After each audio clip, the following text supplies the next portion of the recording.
The German Panzerfaust, literally meaning tank fist, is a highly recognized weapon due to its shape and name.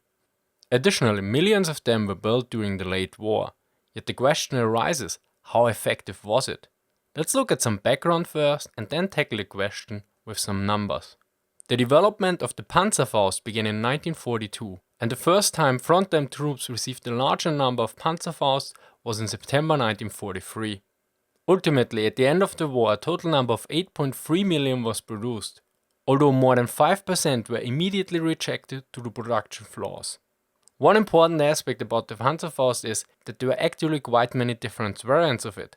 To name most of them, there were the Faustpatrone, literally meaning fist bullet, the Panzerfaust 30, the Panzerfaust 60, the Panzerfaust 100, and one of the latest versions, the Panzerfaust 150, which only saw limited use in field tests, but looks very similar to post-war Russian RPGs. Note that the number at the end gives the effective range for each variant. As you can see from the illustration, the differences between the Panzerfaust 30, 60 and 100 are rather small. Thus it is not really surprising that everyone basically speaks about just the Panzerfaust, especially since the Panzerfaust 60 was the most common variant. So let's take a look at her technical specifications next.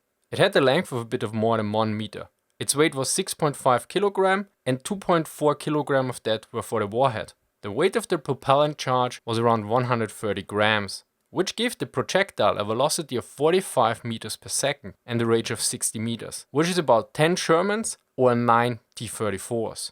Although note, the technically the range was larger, but the effective range is what counts. Now, the penetration power was about 200 millimeters.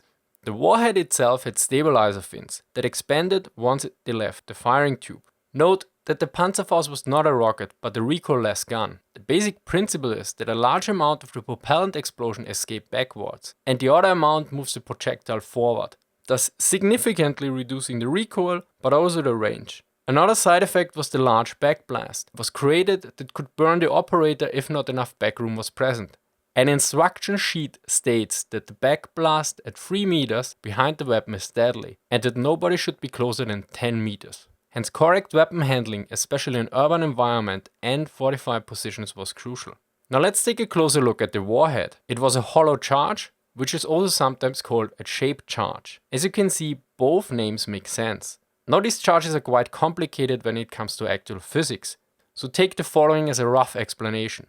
Basically, the explosion is focused in a certain direction and creates a conical jet. Additionally, the line of the void collapses inward and thus creates a high velocity jet of metal particles which penetrates the armor. Now back to the initial question, how effective was it?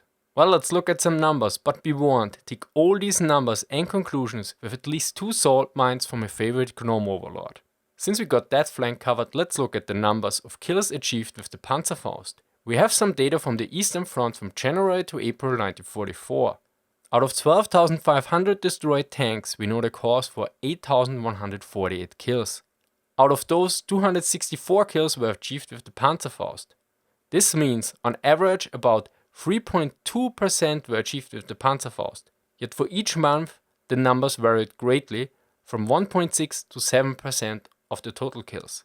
Now how does this compare with anti-tank guns? The total number of tanks destroyed by anti-tank guns during the same period was 1,969, which is 24% of the total kills of the known causes. Again, the number varied greatly, from 16 to 32% of the total kills. Yet this is just one part. More interesting is if we add ammo consumption here.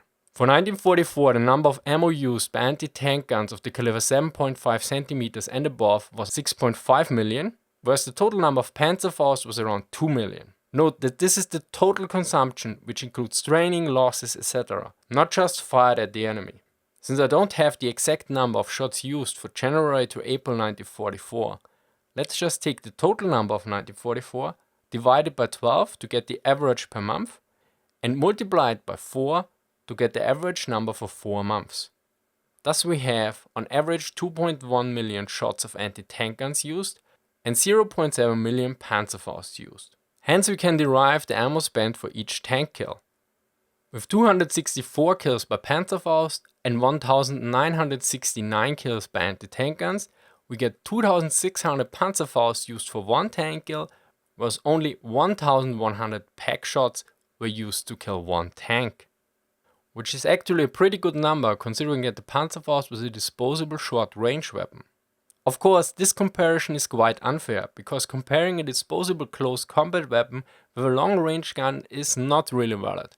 So let's look also at other close combat weapons listed for the period from January to April 1944 on the Eastern Front, namely the Panzerschreck, which was a German bazooka, the magnetic hollow charge, hand grenades, and I'm not entirely sure, but assume this includes also the geballte Ladung, which was a bundle of grenades working as a satchel charge, anti-tank mines, and the Sturmpistole, which was an anti-tank pistol, literally translating meaning assault pistol.